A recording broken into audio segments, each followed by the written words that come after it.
Hello everyone, welcome back to my channel. If you're new here, hi, my name's Claire and this is Joli. I make videos all about houseplant care, sharing tips and tricks I've learned over the years to help keep your plants happy and healthy. And buckle up because today is going to be yet another fairly long plant chores video. I've got a lot that I want to get through today, so if you're struggling to get started or you're just lacking a bit of motivation, let this be your sign. Grab some plants and we can do it together. So yes, I hope you enjoy it. Let's get into it.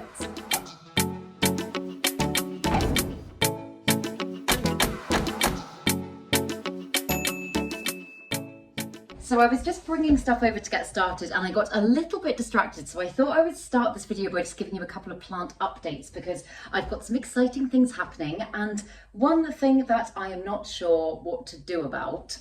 So my Philodendron D. McDowell is doing amazingly well. It's one of my favourite plants. I absolutely love this plant so much, but it is a crawler and it's reached the end of its trough planter. And as you can see, it's getting ready to give me a beautiful big new leaf, but it's literally hitting the end. And I don't know what to do because I don't want to chop the plants. I mean, I kind of feel like it might be my only option.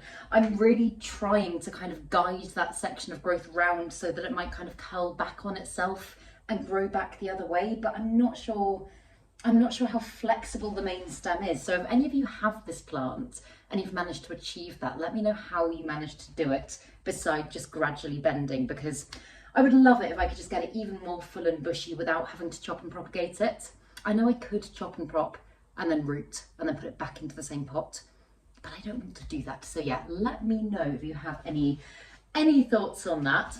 But in the meantime, it is growing very, very well. It only gave me this leaf just here, I think about 3 weeks ago. So it's just really kicked into action recently and it's doing amazingly. And another update, and one that I'm not entirely sure what to do with, is my Monstera dubia, the shingling section of my Monstera dubia, because since I chopped the big section of growth off the top, it has grown ridiculously quickly. That's where I made the chop.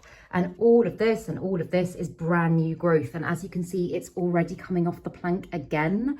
And I could just extend the plank and let it continue to grow. But as you can see, its leaves are sizing up a lot and it's already getting shut in the doors. So it's not very practical.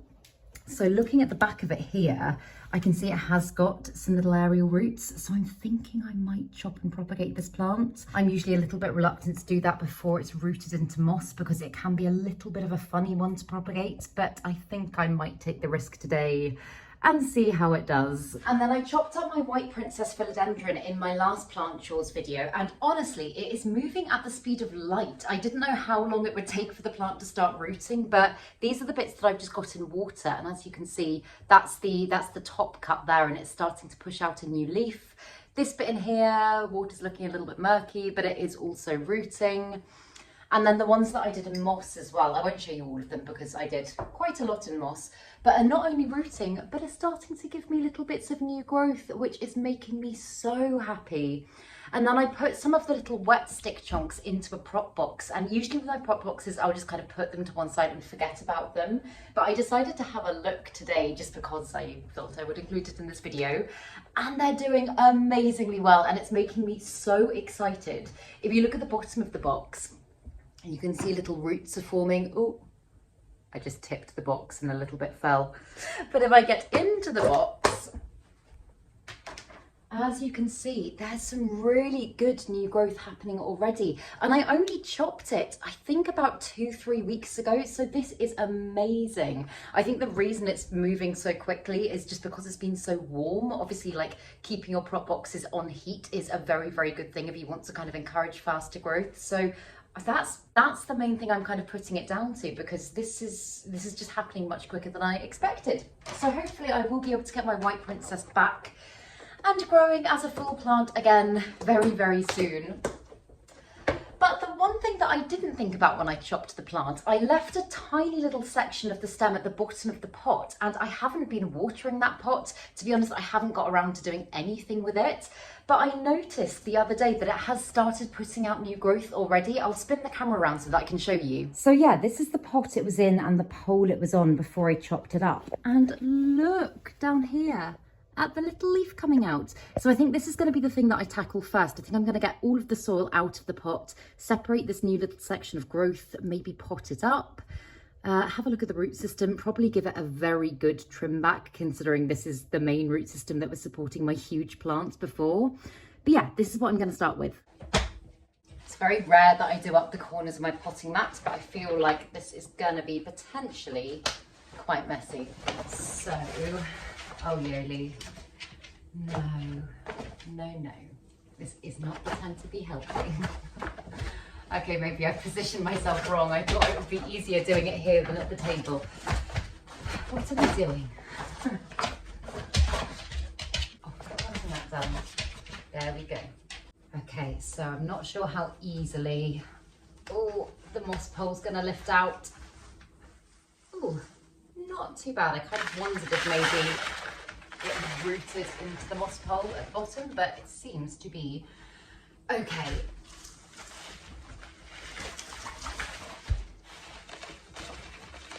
Wow. Yeah, so there's a lot of roots supporting this very, very small little bit of growth.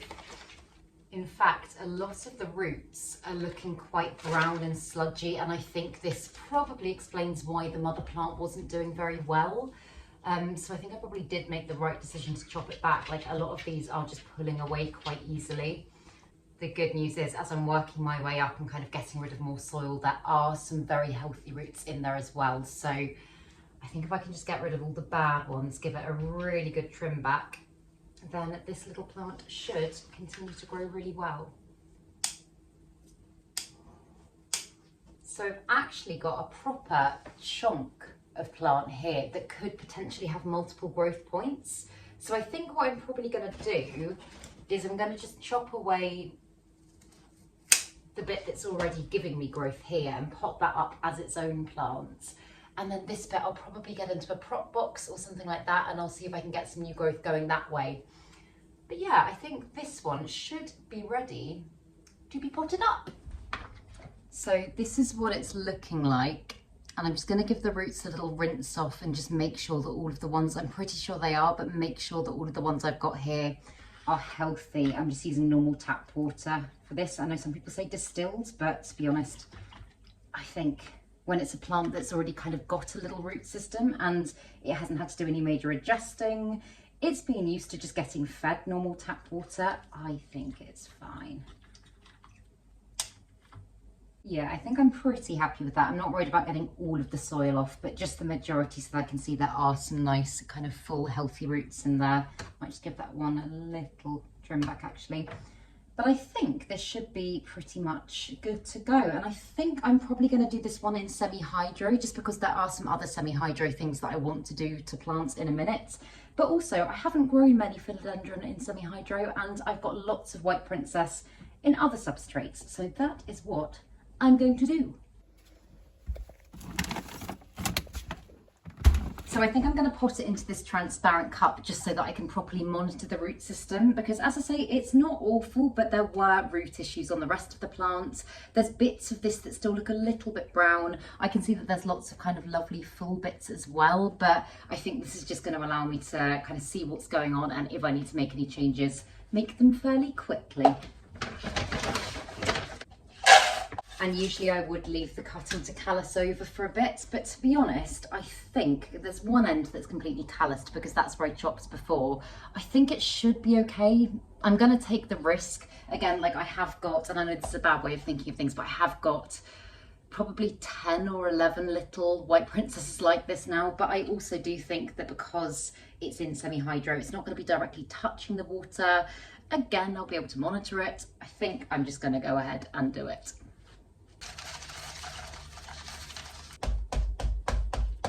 And then I can just fill a little reservoir at the bottom like that, and then I can monitor it. I think I'll probably put this one into my cabinet. I've got a little bit of space in my cabinet at the moment, so I think it will be very happy in there. But yeah, I'll keep you updated with how it's doing. I'm pretty confident it should bounce back and start giving me some lovely growth. I'm so excited to get my white princess back. I really missed that plant. It was such a scary chop to make, and Although I know it was the right decision, I'm mourning that plant, so I can't wait to get it back. There we go.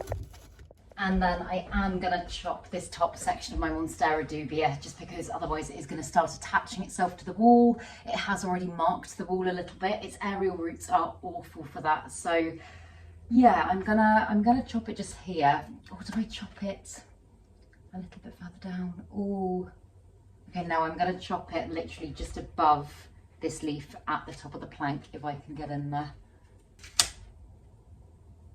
So yeah, that is the cut that I've just taken, and I think in theory that should root really well. You can see it's obviously got loads of little aerial roots there.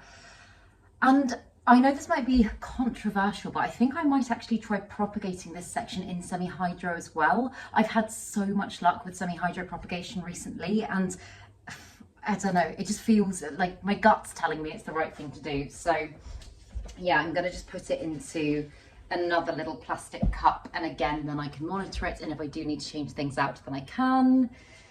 Will that be big enough? Yeah. And again, I could let that callus, but I think so long as it's not directly touching the water, it should be okay.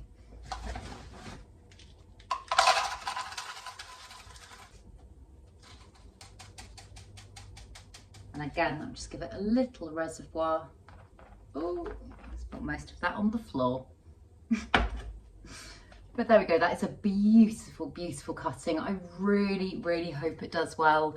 Monstera dubia propagation does just scare me a little bit, as I say, unless you've given it a chance to root into something first. Part of me is thinking, should I have air layered that section? I mean, it's done now. There's not a lot I can do. Again, I think I will probably put this one in my cabinet. Oh no, I've just seen a thrip. Okay, I can't see any more, but I'm not going to put it into my cabinet just yet. I'm going to put it to one side and give it a really good check over before I put it in there, because oh my goodness, I know it is pest season at the moment, but just in these last couple of weeks I have had so many. I've had spider mites, I've had thrips, I've had mealybugs. Since I've moved to my flat here, honestly, I've never struggled with mealybugs before in my life, and since I've moved here I've had several mealybug, not infestations, but plants that have been kind of pretty riddled with mealybugs, and they are just the most disgusting thing in the world. So yeah, I'm just trying to be very good, better than I usually am at isolating. So I'll give that one a thorough check over, probably a shower down and maybe a rinse with horticultural soap before I put it into my cabinet. But the next thing that I wanted to do, so my variegated alocasia frydek, as you can see, is doing beautifully. This one did have spider mites, so I did have to chop back a couple of leaves, but her root system, since she's been in semi-hydro, has just gone crazy. And I think if I'd like to get the plant to size up even more, and I mean, I could give her a root prune, but I think if I want to get her to size up even more, I might just upgrade her pot a little bit. I'm not worried about getting all of the HOUSEPLANT off the roots. I'm just going to kind of mix it in with semi-hydro. And the pot that I brought over for it is significantly bigger. I don't usually kind of upsize the pot that much, but considering the rate at which she's growing, I feel like it's not a bad shout. So yeah, I'm going to put a little bit at the bottom of the pot and then see how easy this transfer is going to be, because I have a feeling it might be a little bit messy. Okay, I also don't know how easily the roots are gonna come out of the bottom of the pot. I'm gonna try and do it gently. I can also feel the pot bulging. You can actually see it just there. So that makes me think there's probably a new little baby plant in there. I'll have a look, but then the question is, do I leave it or do I divide it? Oh yeah, messy, messy, messy. Whoa. Oh my God, her roots are insane. Obviously this is pond, so it's going to fall apart very easily, but look at that root system. That's incredible, and it's so healthy. I am actually wondering if maybe giving the roots here a bit of a trim back anyway, just because they look a little bit sludgy. I think it could just be because the reservoir at the bottom of the pot has had some algae build up. But I think, oh, do I chop them back? Do I chop them back? Yeah, I'm going to do it. I'm going to chop them back. pop it into its new substrate. And also I think that is a tuber just there that I could feel poking out the pot. Yeah, I've just loosened the root ball ever so slightly. Although I have had some pest problems with this plant recently, since I put it into semi-hydro, I know I'm talking about semi-hydro all the time at the moment, but since I put it into semi-hydro, honestly, I cannot believe how well it's got on. Like, its root system before was just not good, and that was from months and months and months. I think probably about, I don't know, 8 months of trying to get the plant to a good state and doing everything right. And yeah, literally in the space of 2 months, I think, since I've had it in pon, it's just done amazingly. So hopefully this is the next step on the journey to getting a huge, beautiful, full variegated frydek, because if this one got to the same stage as my normal Alocasia Mitchellsiana, I would be so happy. It's just such a stunning plant. And I just want to get it right with this plant. I just want it to love me. Perfect again, and then just a little water reservoir at the bottom. And I probably will lightly fertilise this one because I know Ladybird does have slow release fertiliser in it, and I'm mixing that with the semi-hydro mix from Soil Ninja, and that one doesn't have any added fertiliser. So what I do for the Soil Ninja one, I'll usually just use a very diluted dose of liquid gold leaf when I water, and I think I'll probably just dilute that even more just so that it's got a little bit more nutrients going into it. But yeah, oh my goodness, I don't know why that pot upgrade has just made such a difference. She already looks like a much bigger, fuller plant. But yeah, I'm so excited to see what she does. Again, I'll keep you updated. This one is just the apple of my eye, love of my life. I love this plant more than anything. So yeah, I'll let you know how she gets on. Pop her back in her little spot here. There we go. Was just bringing the Monstera dubia cutting through to the bathroom for a wash down and realising that I cannot get into the bath because I treated my bird of paradise for spider mites in here last night and this morning. So again, I'm going to have to clear some room after this video. And the next thing on my list, my propagations up here on the wall, they're all completely rooted and I think probably ready to be potted, but I've been very bad. I've neglected these ones and their water is almost completely out. So I'm going to get them down and pot them up. So I know some of you were asking how I hang my little propagations on the wall, and I've got loads done in kind of different ways around my flat, but these ones, I just use these little, I mean, you can use any container, but I use these little glass bottles. I've just wrapped some macrame cord round and I've glued a little kind of like hook there, and I just hook them onto the nails that are already there. But if you're renting and you can't put nails on the wall, for example, command strips are also a really good way of doing this. I do that with some of my others. I literally just stick one strip to the glass and one strip to the wall. Touch wood, none of them have fallen down in the time that I've lived here, and that's been 9 months now. So I would say that is a good alternative because it doesn't mark the walls. But so the propagations are in an okay state. As I say, this is completely my own fault because I've got them up so high. They do get a little bit neglected and I've just let these ones completely dry out. But I've got a little Marble Queen pothos cutting here, which is completely rooted, but the water is a little bit green and gross. And I have also got some other rooted Marble Queen pothos in very grim water here as well. So I think I'm going to pot them together and get a brand new plant going. And then this is, I believe, a Mandula pothos cutting that I got at the last London plant swap, and one of its leaves has died back, but again, it is really well rooted, so it's just a little bit grim in there again. And I think, well, I mean, yeah, I'm definitely going to get this going as its own plant. I originally thought maybe I'd do a mixed pot, but because I don't have the Mandula pothos in my collection, I think it would be quite nice to get it going as its own plant. And I'm thinking, in fact, I'm thinking for all of them, probably semi-hydro. And I'm only saying that just because I've got so many plants in my collection. I am trying to downsize a little bit and kind of make my life a little bit easier. And semi-hydro has just helped to keep my plants so happy. And it has just made my life a million times easier because keeping on top of plants is just, it just makes life so much simpler. So I think that's probably what I'm going to do. Ooh, and this one's completely dried out. So I've got a Monstera Esqueleto cutting in here. And this is from the mother plant that I did end up getting rid of, and I just thought I would keep a cutting back for myself. I still don't really know how I feel about it, but I think I'll get it out, I'll have a look at it, and I'll see how I'm feeling. Even if it goes on to a new home, I'll get it potted up today. And then I've just got a variegated Tradescantia flamensis cutting, and I don't really know why I put this in here. I think I put it in there just to look a little bit pretty, so it could kind of hang down and look nice. But again, that one's very dry, so I might have to kind of re-chop and propagate this plant, but we will see. But I did also ask you guys to send in some questions for this video, just because this isn't going to take very long, but the thing I want to do next is incredibly finicky and time consuming. We'll get to that in a minute, but I thought some questions might just kind of help to pass the time, be quite fun. So before I get to the questions, I am going to do, as I just said, all of these, I think, into semi-hydro. Any new plants I'm bringing into my collection nowadays, I think, assuming they would like semi-hydro, I'm probably going to do that way, just because, as I say, it's easier.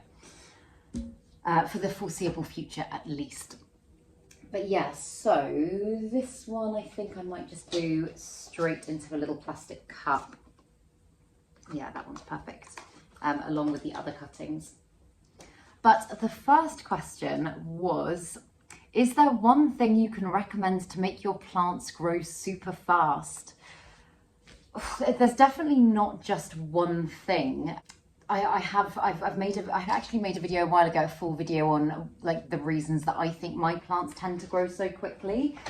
And it obviously depends on the plant, but I think the most important thing to do is look at the environment in which your plant naturally grows, look at its natural habitat, see how you can kind of replicate that as well as you possibly can in your own home. For me, a lot of the time that has been doing things like increasing the temperature, increasing the humidity, increasing the amount of light your plants receive.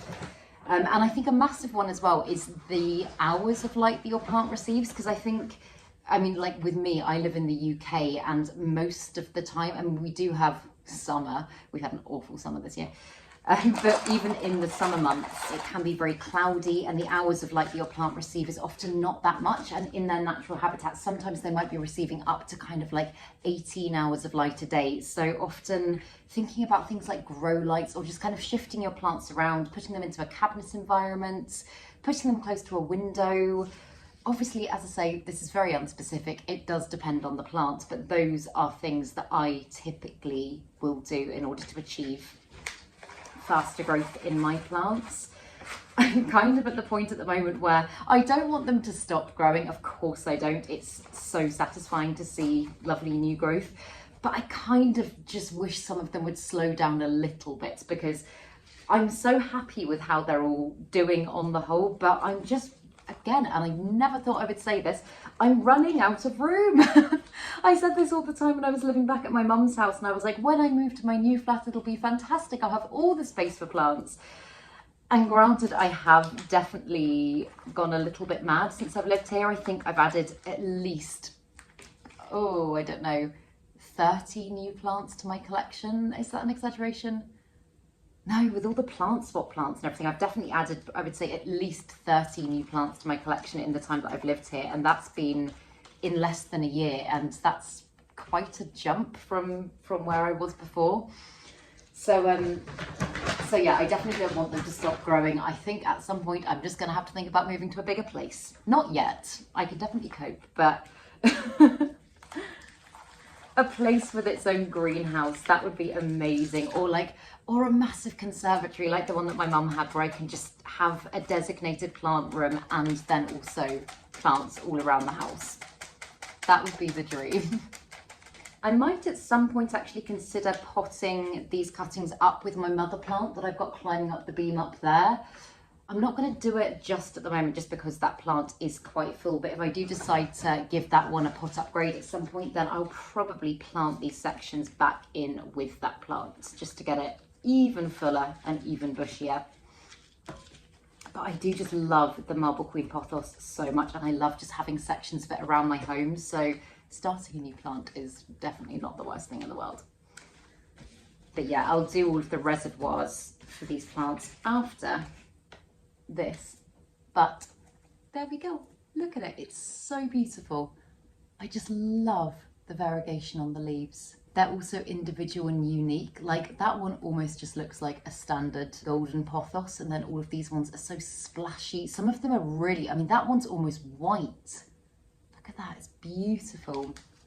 The Snow Queen pothos is one that I've always been really intrigued about as well. I have a feeling Emma's got it, or she did have a cutting of it, but I've never owned one, and I just think, I mean, it's basically like the Marble Queen, but it's even whiter and splashier, and it's just beautiful. So yeah, that's definitely a wish list plant. But then the Mandula pothos, this is one that I'm, oh, if I can get it out. Yeah, I'm really excited about this one. It has got a little bit of algae again round the roots, but I'm not too worried about that. That's what it's looking like. It is very well rooted. Because yeah, as I say, I've never owned this type of pothos before, and I think it is just beautiful. So again, I'm going to go in with semi-hydro, and I think I'm going to reuse the little pot that my Alocasia frydek was in before. I've just given it a rinse out, and I think it'll look pretty in there. It does seem to be a very hardy plant as well, like some plants that are just, I mean, honestly, I don't think, oh, this is bad to say, I don't think I filled up its water reservoir since I started the propagation process, and that was months ago. It's just been up there in a fairly low light spot. It hasn't had any attention whatsoever, and it still looks very healthy. There's no browning, there's no, well, apart from the one leaf, there's no dying of leafage. So yeah, I'm super chuffed with how it's done. But then the next question was, when is the best time to repot? I mean, this really depends on who you ask, because I think there's some people that will say never repot outside of the growing season. I am personally a year-round repotter. There's not a single time where I won't repot a plant due to the weather. I think if a plant has gone into dormancy, or it's just been through a big environmental change, hence why personally I will very rarely repot a plant if I first bring it into my home. Unless it's going through anything like that, on the whole, so long as I know I can keep its conditions stable, I will, as I say, repot at any time of year. I think the important thing to think about is acclimation with a plant. So if you have got a plant that's come from a completely new environment, whether you've got it from a friend or you've bought it from a shop, bringing it into your home, no matter what, no matter how amazing your conditions are, is always going to be a bit of an environmental adjustment for the plant. So in order to make that go as smoothly as possible, unless there's a really obvious reason to repot, like if you get a plant and it's got pests, or it's got root rot, or it's got something that needs addressing pretty much instantly, I will usually try and give it at least, as I say, a week or two to just kind of settle in, get used to its new climate, and then do the repot, just because sometimes you can throw a plant into shock if you do too much to it too quickly. And that has meant in the past that I've lost plants. I used to be like an instant repotter. I think when I didn't have as many plants and I just really liked plant care, I'd get a new plant, I'd bring it home, I'd be like, oh, this is exciting, and I'd repot it straight away. And often that did lead to issues. So yeah, now I tend to try and just hold back my excitement and just give it a little bit of time. I'm whizzing through these, but look how pretty that is. I love that splashy leaf just there. That variegation is so gorgeous. I'm pretty sure this is a Mandula pothos. I've said it so many times in this video now, but I'm starting to question myself. It's been so long, and this is a plant that I almost feel like I don't have in my collection because I've just kind of ignored it. If I'm wrong about that, please do let me know down in the comments. But yeah, then on to the last ones above the door, the ones that are dry and might be a little bit tricky to take out.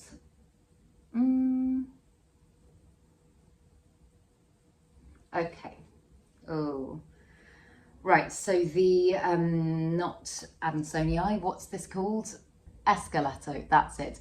The Esqueleto has got a really nice root on it. However, this one, because its root system's so spindly, has just completely dried up. So I think I'm probably going to take more cuttings of this, get it back into water, and essentially start again from scratch.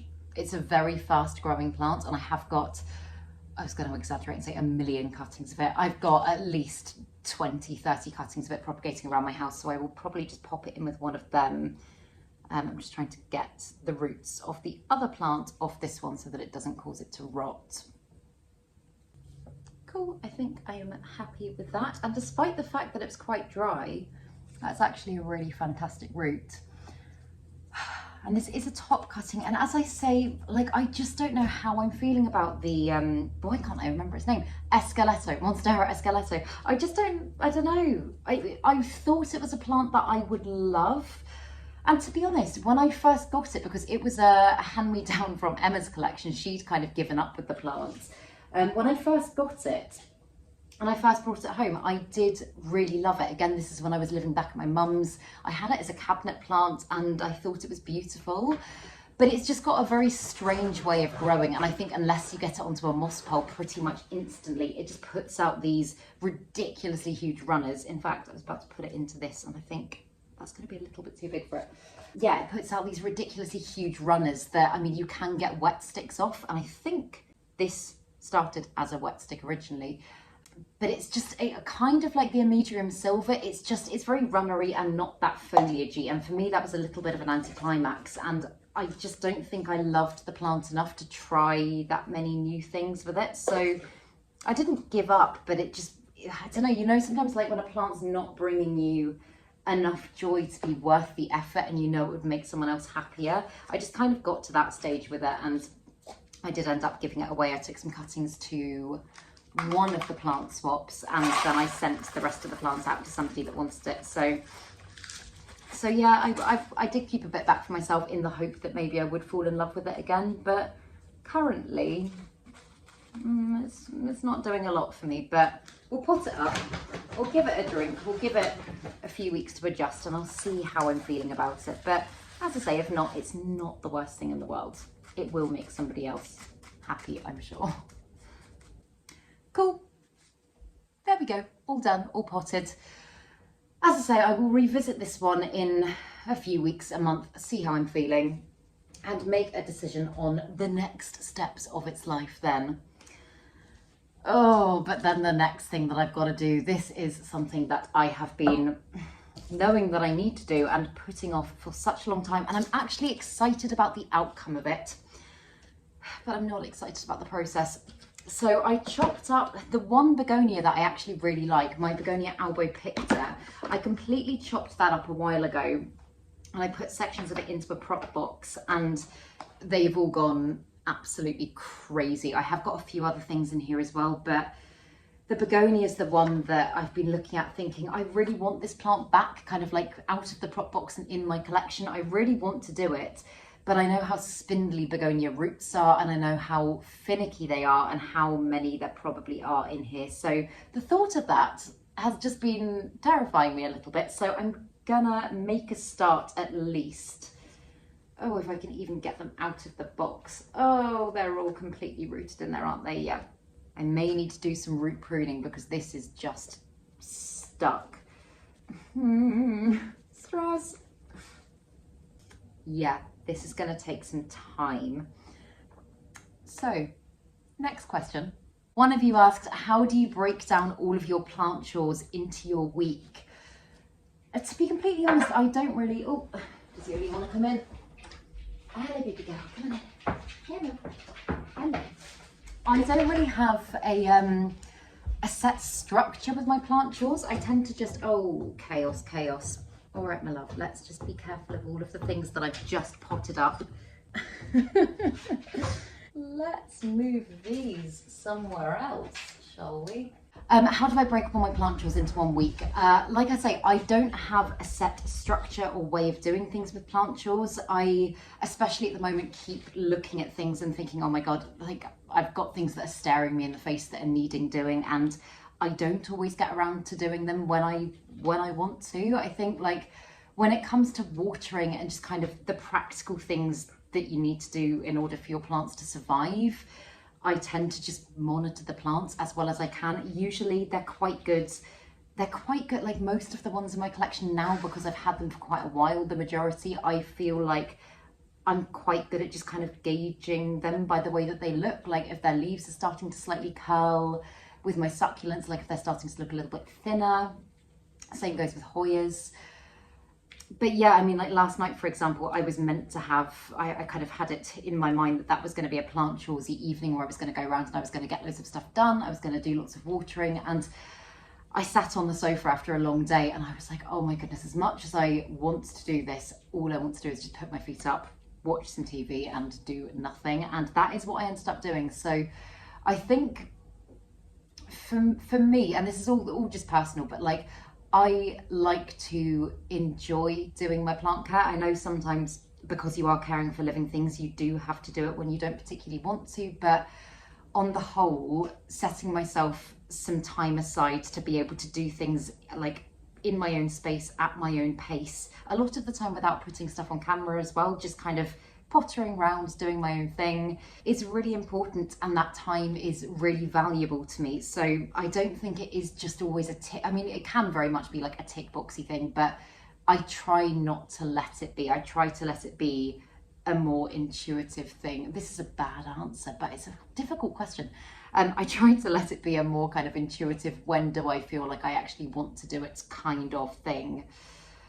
There are a lot of weeks, and actually, especially at the moment though, when I know that like I need to get things done when I'm very, very busy. If I'm off out doing lots of things, if I'm very busy with work, I look at my plants and I'm like, okay, right, what needs doing? And I will just whiz around with my watering can and I'll get stuff done as quickly as I possibly can. There is no set structure to it for me personally, and maybe it would help if there was a little bit more structure, but I don't know, like I'm very bad on the whole at finding structure and balance in my life in general. It's something that I've always struggled with. I think like the older I get and the more I look at it, the more I'm kind of sure that it is probably partly to do with ADHD, and that's something that I didn't really know was a trait of that before. So yeah, it's something that I just try and do at my own pace when I can, and try not to let it be a massive pressure, because I want to be able to enjoy my plant care. It is my favourite thing in the world. And so yeah, I know that's probably a little bit of a waffly roundabout answer, but that's how it feels for me. Oh my goodness, guessing these out is so difficult. I think as well because the moss isn't as hydrated in here as it could be. It's not dry, but it's kind of, it's not hydrated. It's just making this a little bit more difficult. I have done the first bit, and as you can see, those roots are so spindly. And I think I might try growing this one in semi-hydro as well. I've never, ever grown begonia in semi-hydro, so that will be interesting.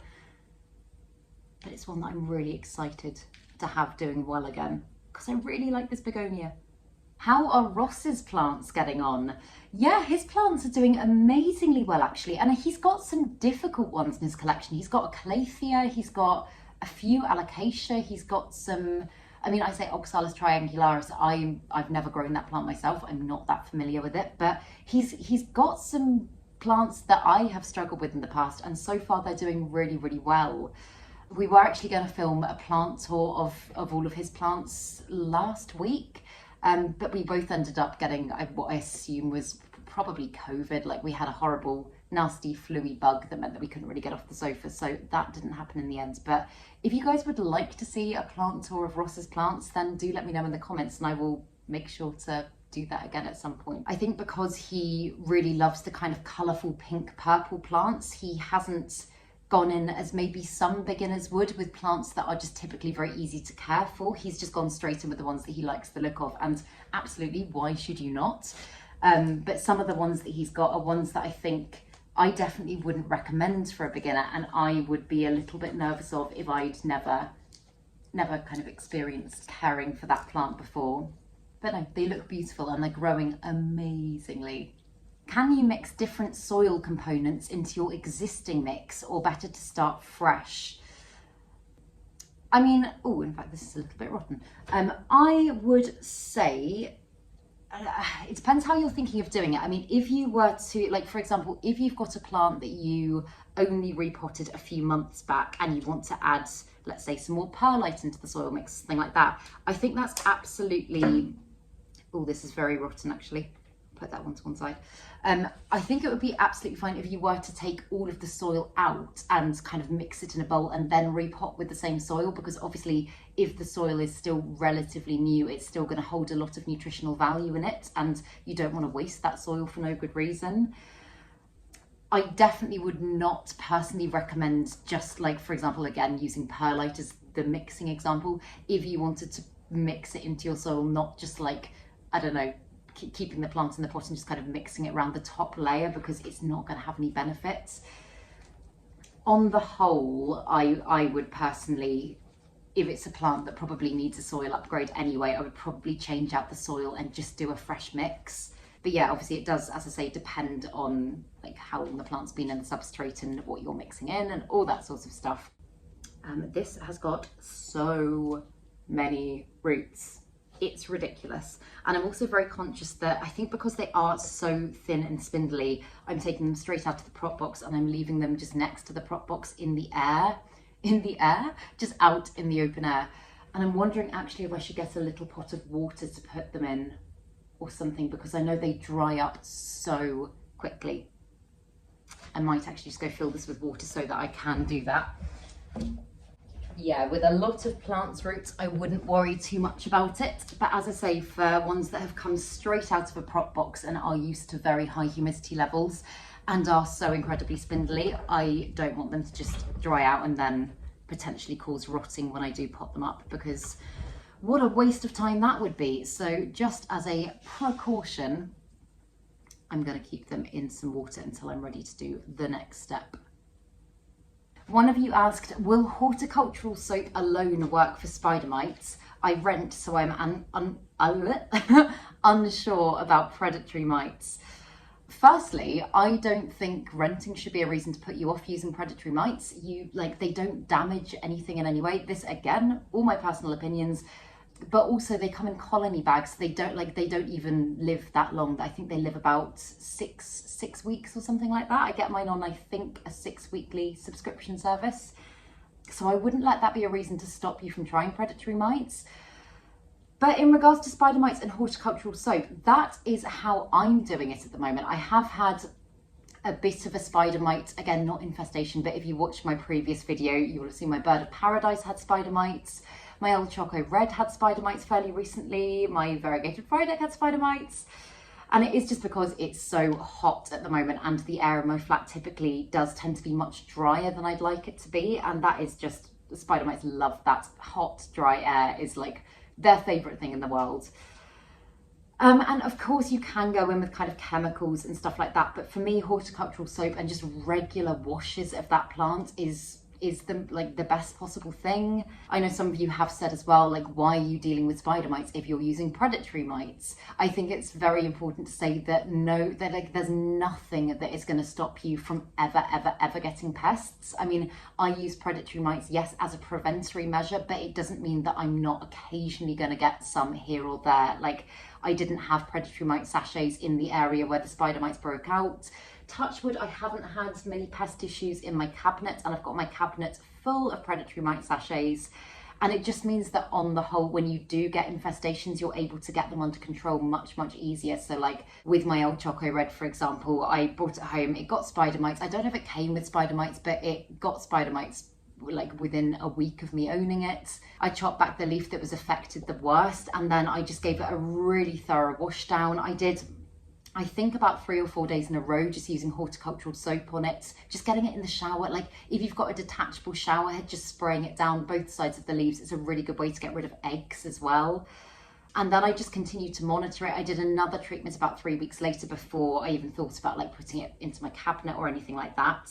And then after that, if you do get 1 or 2, then if you are using predatory mites, then chances are they're going to help to keep that under control anyway. That's just my experience, and I have over the years really switched up the ways that I do deal with pests. Like there was a time where I was using pure chemicals. The only reason that I don't do that anymore is just because I'm trying to focus much more on the health of the plant and not just like having the perfect collection. I really want to try and create the best kind of symbiotic relationship between things in my home to replicate how things would be done in nature as much as possible. And that's something that I just wasn't focused on at all before. So that's the reason that I'm doing things more naturally. And on the whole, I have noticed that my plants are just much healthier and happier and giving me much more beautiful growth doing things this way. So I'm much happier doing things like this. But yeah, so at the moment I would say horticultural soap and just be consistent with it. Also using a natural dish soap can work very well.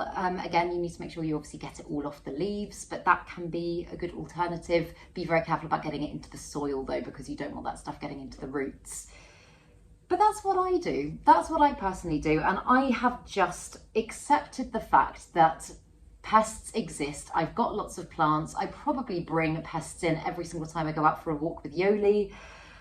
I'm always going to have like 1 or 2 pests, and there's not a lot I can do about it. And it's just kind of part of having plants. I have seen comments from some of you guys before, or have messages from people saying like, well, I've never had pests. And I'm like, wow, that's amazing. Like, fantastic. I've gone through big periods of time where I don't see any pests. Doesn't mean they're not there.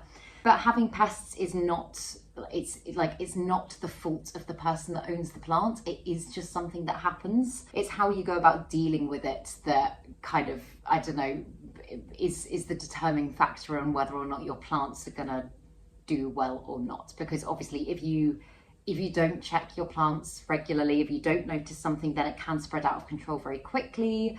Things can go downhill very fast. I know firsthand, because there have been many, many times where I've just kind of looked at something and thought, oh, I'll check that later, or, oh, there's one pest, I'll squish it and I won't check the rest of the plants.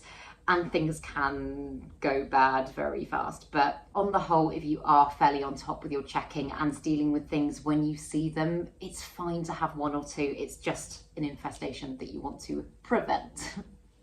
I'm getting as much moss as I possibly can off the roots, but it's so hard to get it all off.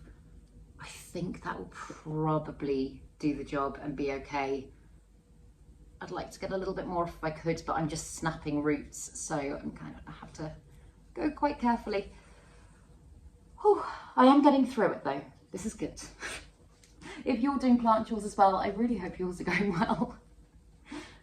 I've just realised that whatever this plant is I've just picked out is not a begonia. I'm trying to work out what that is actually. I think it could be maybe a very juvenile Philodendron ernestii. I'm gonna put it back in the box for now, just because I don't want to go through the entire box today. I just want to get the begonia out. But the next question, one of you said, you are one of my favourite YouTubers. Thank you. How can we support apart from just watching videos? Oh, this is an interesting question actually, and thank you very much for asking it. So, I mean, like obviously, like if you've got a creator that you like, then watching their videos really helps. Subscribing, like that's a massive thing. Like I look at I can see like all my breakdown of stats on my YouTube homepage, and I think like about 70 or 80% of people that watch my videos are not subscribed. So just clicking the subscribe button, it doesn't cost you anything. You don't it won't bombard you with emails or notifications or anything like that. Just like subscribing so that you can follow your favorite creators. That's a good way of doing things. Liking, like if you enjoy a video, just clicking the like button. Again, like I don't know, like this might seem like a silly thing to say, but I know sometimes like I get a little bit worried about like subscribing to certain things because I think I'm going to get bombarded with like loads of junk email, or like it's going to affect me in some way. But with YouTube it really doesn't. Like I subscribe to loads and loads of channels on YouTube, and all it does is it will, like if I click onto my homepage, it will usually show me one of their videos that they've just uploaded. So yeah, if you like my videos, feel free to subscribe. And then I guess just like watching the video all the way through. When you click onto a video, it basically, the whole very boring but like YouTube algorithm thing, if you click onto a video and then you immediately click off the video, that often signals to YouTube that you don't particularly like that video, and then they might not show it to as many people, meaning that your video doesn't get seen by as many people. So if it's like, for example, I've got some creators that I really on the whole like their content, but I there might be a video that's not completely up my street, but I will usually just like leave that video playing for a little bit so that at least it like counts as a view and it shows that someone hasn't like clicked off it immediately. Those are kind of the main things, I think. Obviously, like leaving a comment, again, that helps with video engagement. I also just really like reading your comments, so like even if you just leave a smiley face or something, it makes me happy. But no, I think those are the main things. Oh, another one, and this is a really boring one, and I don't expect any of you to do it, but watching adverts through is something that does help. Like when you're doing YouTube as a job, it helps to slightly increase your revenue. So as I say, I don't expect anybody to sit through adverts in this video or any video that I make, because I know they are very, very boring. But a lot of the time it will just help to... Someone's at the door. Thank you, Joli. Oh, these are some paints that I've ordered. Me and Ross have been doing some plant pot making and painting, and I've just ordered some more paints. So that's very exciting. In fact, I've got one just here that I can show you. I made, this is going completely off subject, but I made like kind of like an elfish face to put a plant in, and then it ended up completely cracking, and so I decided to go around it. I can't remember the name for it, but there's I'm gonna get this so wrong, either a Japanese or a Chinese thing that's done where you break something and it's even more beautiful for having been broken because it will be repaired with gold. And I kind of tried to do that, and this is the outcome, and I really like it. So yeah, we've there's also a bum pot over there that's staring at me, and a booby pot. We've just been making lots of pots. So yes, hello Joli, what are you doing? I know that was very dramatic, wasn't it? Come here, settle down.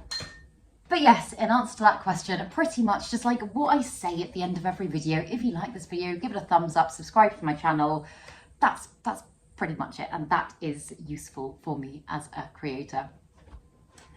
But yes, and I swear to God, I just had a bit of begonia in my hand and I put it down, or did I finish it? Is that all of it? Oh my goodness. I've absolutely whizzed through that. I genuinely thought that was going to take me like an hour to do. Okay, fab. Let's pot them up. They look so pretty. I'm so excited about this. I miss this plant so much. And I think I'm going to go, again, like I say, semi-hydro straight into, I can get this other container out of this one. Straight into this little bubble tea cup, because then again it's transparent. I can monitor the roots and hope that that does good things for the plant. Somebody asked if you could bring one plant in your collection back from the dead, which would it be? Oh, that is a very good question. Oh, I've lost some gorgeous plants over the years.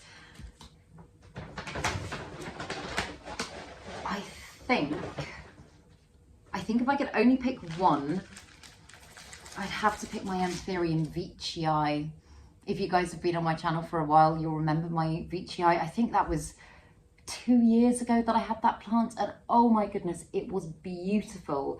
And then the chonk, kind of like the big stemmy chonk of it, just started to rot, and there was nothing I could do. I noticed it too late, and the plant went from looking beautiful and getting bigger and bigger and bigger, and its leaves were so ruffly and beautiful, to going downhill incredibly fast. And yeah, as I say, there was nothing I could do, and I really missed that plant. And I have in fact tried to get that plant back in my collection multiple times since, and I just haven't been able to find, when I say a good deal, I don't mean like a bargain. I know that obviously you shouldn't cut corners when it comes to where you get your plants from, but I haven't found something that I feel like is worth the money or has been kept in the kind of conditions that I would like, because I learned the hard way when I first got my first Anthurium warocquianum that finding a good deal on a plant is not always a good thing. Like I got my my warocquianum, and I got it for a bargain price. I mean, this is back when you could spend £600 to get a warocquianum, and I got one for I think about £80, and that was very, very good. And it arrived and it just had issue after issue after issue, and I always said that really strangely, issue after issue after issue. and again I lost the plant. So yeah, I would love to get the Veitchii back in my collection. It was a plant that I adored, probably one of my not first but fairly early on rare plants, like one that you can't just like pop out to a garden centre and buy. So yeah, if I could just bring one back, I think that would probably be it. I love that question though. I don't think I've ever had that one before. If you guys could only bring one plant, or like if you had to pick just one plant that you have killed at some point on your plant journey back from the dead, which would it be? I'd be very interested to know. God, getting in here with the semi-hydro is really difficult because there's so many bits of the plant, but I think all of the roots are covered. And I think I'll probably cabinet this plant for a little while, just because obviously coming straight out the prop box, it's used to ridiculously high humidity, and it could potentially, if it's just put straight into room humidity, it could potentially go downhill quite fast. So yeah, acclimation in the cabinet. But how beautiful is that? Yay, it's even fuller than it was. Obviously it's not as big, but it's even fuller than it was before when I chopped it up. So yeah, I'm super excited about that. And looking in the prop box, some of the other things I've got in here, I've got a couple of little, oh, in fact, a few little philodendron silver sword wet sticks. Oh, that's my boiler coming on for some reason, I don't know why. And I have also got my other little philodendron silver sword over in my kitchen that I've been saying for ages I might pot up with my big one, so maybe I could pot them all up today in the same pot. I mean, the big one wasn't repotted that long ago, but I don't think I would need to unpot it in order to repot the others. And I know I keep saying I want to get that plant onto a moss pole, and I do. However, I do also quite like the way it's growing. Like, it's so wild. I don't feel like it's affecting the size of its growth. The plant seems really happy and healthy. So I mean, it would be a huge trailing plant, but I'm kind of tempted to keep it going as a trailing plant for the time being. Do any of you grow the silver sword like that? I know it's a very unconventional way of growing it. But yeah, I've just got all these little diddy silver swords. Look at them. They're so adorable. So yeah, I might grab the mother plant, the big full plant, and my other little one, and just have a think about what I could do. So this is my big one. As you can see, it's just tumbling out of the pot, but it is growing really beautifully. And then my, I say little one, not so little anymore, but I have had this one on my kitchen side and it is slightly starting to push things out now. So I think it is ready to be definitely relocated, but I think probably to go in with this, and oh my goodness, it's gonna look so lovely in full. I think I'm gonna do it. I can always put a moss pole in later if I decide that I want to do that, because obviously it would be, because its leaves are so huge, it would be a ginormous trailing plant to have, but I think I might do it. One of you said, my plants are not attaching to my moss poles. It's been a month. Help, I keep them moist. I'm really struggling to read today, I don't know why. So yeah, this has happened to me before as well. Sometimes it does take quite a long time. You can keep the moss pole hydrated and sometimes they will just not want to grip on. I had that with my philodendron splendid for quite a while when it was more juvenile. And then almost overnight, I just noticed that it had gone into the pole and it started forming a really amazing root system. So it sounds like you're doing everything right if you're keeping the moss pole hydrated. Obviously, if it has got aerial roots, just kind of helping to encourage them into the pole is a really good idea. Sometimes tying the main stem to the moss pole so that they kind of touch can help to encourage them to activate and start kind of producing more roots.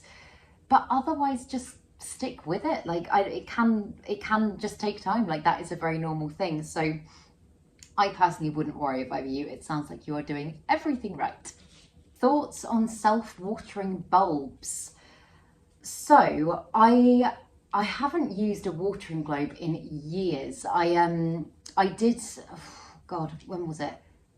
Probably about 5 years ago. I didn't have that many plants at the time, but I had maybe, I don't know, 60 or 70. I mean, I still had a fair few, but compared to how many I've got now. Before I went away on holiday, I got a load of watering globes, and I think they're okay if you can't get anybody to come in and watch your plants, for example. I personally wouldn't use them as like a form of watering the whole time, just because I don't like targeted watering. Like when you put, even if you put 5 or 6 of them in the soil, there's still going to be areas of soil that aren't absorbing water, and that means that there's going to be certain areas of roots that aren't getting water that are going to be more prone to drying out and therefore potentially more prone to rotting. So I think they're very clever, and they can be a very good idea for short periods of time, but for me personally, I wouldn't use them long term. I know probably some people do, and I'm sure it's fine, but just in terms of my plant collection, that's not something that I would choose to do. Okay, so I've just got the moss off the little wet sticks, and actually their root system isn't huge. So what I'm thinking I'm going to pot this one up with the main big plant there. And these ones I think I will put back into this one's pot, and then I can still keep the silver sword in my kitchen and essentially start how I started this one and let it grow. And then when they're a little bit bigger and better established, then I can pot them all up together and just continue the cycle. They probably would be okay if I put them in with the big one, but because they've got such a small spindly root system, and obviously there is a lot of soil here, I don't want them to become overwhelmed and be more prone to rotting. So that's a gut feeling that I'm going with, and it feels like the right decision. But then with this one, again, I didn't change out its soil that long ago. So what I think, oh, there's too much stuff on this table. What I think I am going to do is just see if I can make a little bit of a hole just here. There's a big kind of bare area here. See if I can get around some roots and just make a little bit of a planting hole for this section. And then I can add it in, and hopefully it will look lovely, because this bit has been very sparse, this side of the pot. Oh, and that's what I started saying. I didn't change out this soil that long ago, so I can probably add this into the mix as well. This plant has had a pest check and it is fine by the looks of it. So yeah, hopefully this should work beautifully. One of you also asked where I got my small lights for my little IKEA cabinet in my kitchen from. I will link them down below. They're just a cheap Amazon buy, and to be honest, although they're probably not going to last forever, I think I'm right in saying they were under 20 quid, and they seem fairly good. I mean, all of my plants in there are pretty much only supported by the light that they provide, and they are really happy. So yeah, I will drop a link to them down in the description box below. Okay, I have made my hole. Ooh, let's have a look at these roots. Okay, I'm not worried about getting all of the soil off, because as I say, I am going to reuse that little bit of soil, but it's got really good roots. And I think, yay, it fits perfectly in the little hole that I've just made. This is just going to make such a difference to the appearance of this plant, because as I say, because all the growth is kind of hanging over on one side, it has been looking very, very bare. My dream is to just get this plant as full and as big as possible, because the silver sword is one of my favourite philodendrons. I just think it's amazing. You guys know how much I love the bluey silvery plants. This one ticks all the boxes and I love it. You can't really, I mean, you can kind of tell, but it looks a lot better than it did before, and it's one step closer to being how it is in my dreams. So yeah, I'm really happy with that, and I've been wanting to do it for ages. I've kind of been threatening to do it and I haven't done it. So I'm just going to pop these little bits back into, I think I will use a soil mix for these ones actually, because I do plan on putting them into soil once they're ready to go into that pot. So I'm just gonna grab some soil. Oh, how exciting. I'm opening a brand new bag of soil. I don't know why that's exciting, but there's something quite satisfying about starting a new bag. Is that really sad? perfect. And this is a pre-mix from Soil Mender. It's just a Monstera philodendron mix, and I think that's what this one was in before, and it was really happy. So yeah, I'm hoping this will be perfect for these little ones, and they'll grow really well. Oh, it looks exactly how this little one looked when it first started out in this pot. It's so diddy and small, but so pretty. So yeah, I will go give that and everything else a water through / reservoir fill, and yeah, then I'll put them back in their spots, and I'll hopefully be coming back with some exciting updates on them really soon. I genuinely thought that was all going to take me so much longer. I can never gauge time when I'm filming. Sometimes things that I think will take me kind of 10 minutes will end up taking an hour, and other times I'll whiz through things like this. So yeah, that's everything that was on my list for today. So I hope if you were doing plant chores as well along with me, then you were getting lots done. And I hope that you enjoyed this video, and if you did, please make sure to give it a thumbs up, subscribe to my channel, have a lovely day, and I will see you in the next video.